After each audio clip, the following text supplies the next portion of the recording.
Welcome to NCC Sports Live, and it's time for a good old-fashioned sports debate on the first tee alongside Charles Gora. I'm Ian Harmon, and we're going to talk about Tiger Woods and whether Mr. Woods will win another major title on the golf course.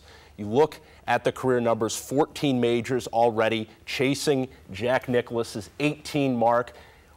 Really an afterthought to begin with, but now some question marks for Tiger.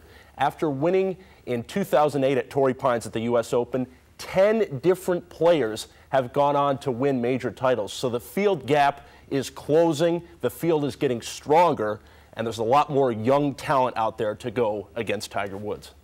I think that's a good point, Ian. There's no doubt that the field is a little bit stronger than it used to be.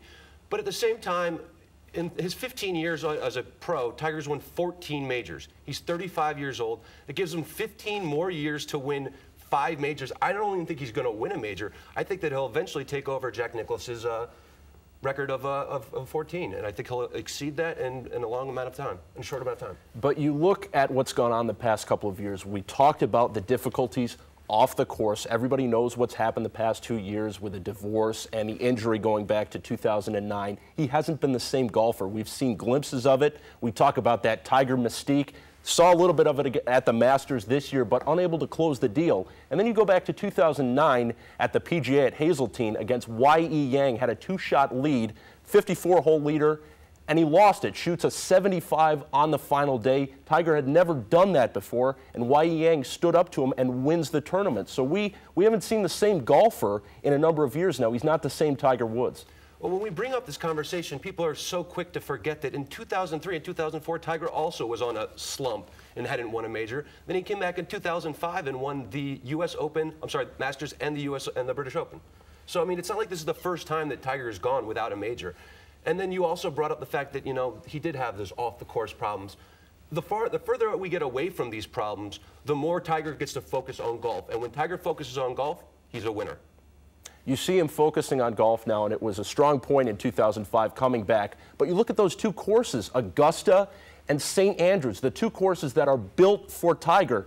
And that's what the major slate was last year. What did he do? Didn't win a single one last year at St. Andrews, at Pebble Beach again, where in 2000 he had a 12-shot lead in 2000 at the U.S. Open there in Augusta. All 3 last year, no major titles. And the next time, the British in 2019, Tiger will be 43.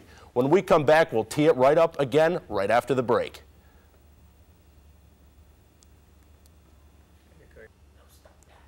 Welcome back to NCC Sports Live to debate whether Tiger Woods will win another major championship. We're headed back to the first tee for more. Some 3 main points that I have why Tiger will not win another major title. The first one, talked about a lot right before the break. The field is stronger now. You have 10 different players winning a major championship since Tiger's last major win. Then you go on to the swing coach carousel. What I mean by that, Tiger starting off with Butch Harmon in the 90s and the early 2000s, 8 major titles in that span. Then a switch over to Hank Haney in 2002 to 2010, 6 more major titles now with Sean Foley, goose egg. No major titles since that change in 2010. And the missed opportunities, I mentioned it in the first segment at St. Andrews, Pebble Beach, and Augusta last year. Tiger unable to close the deal at those 3 courses. Really not going to come around for a number of years now where those venues really set up for him. And then it's going to be tough for the rest of the year. You talk about Congressional, they're going to make it a longer course for the U.S. Open, and then Royal St. George's for the British. They're lengthening that course. So Tiger-proofing now for the final majors of the year heading down the pipe in 2011. Well, that's a good point, but I mean, I've got 3 points as well.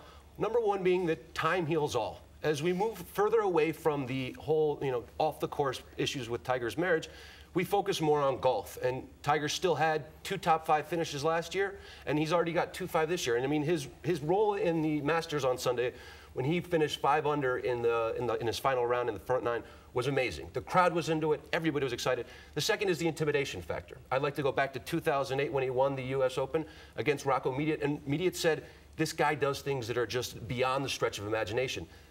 I understand that these young guys coming up might not be as intimidated, and kind of at times have even said that they want to play Tiger in some of these extra rounds.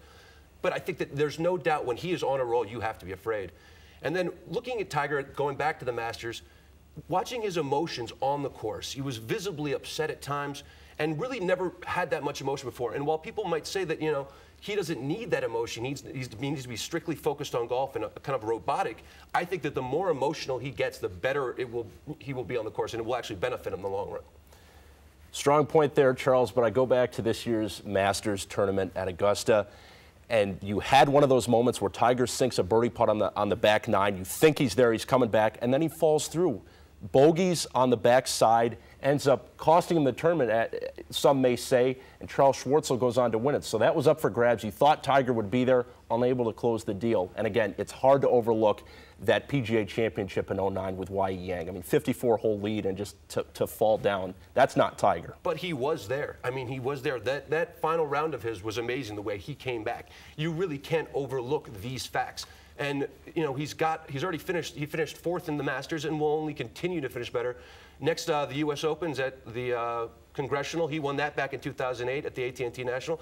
I think he could win at Congressional, but I'm looking for him to win it at the PGA Championship at the Atlanta Athletic Club. When we come back on NCC Sports Live, we'll take a look ahead at the U.S. Open, at Congressional, and the rest of the majors for 2011.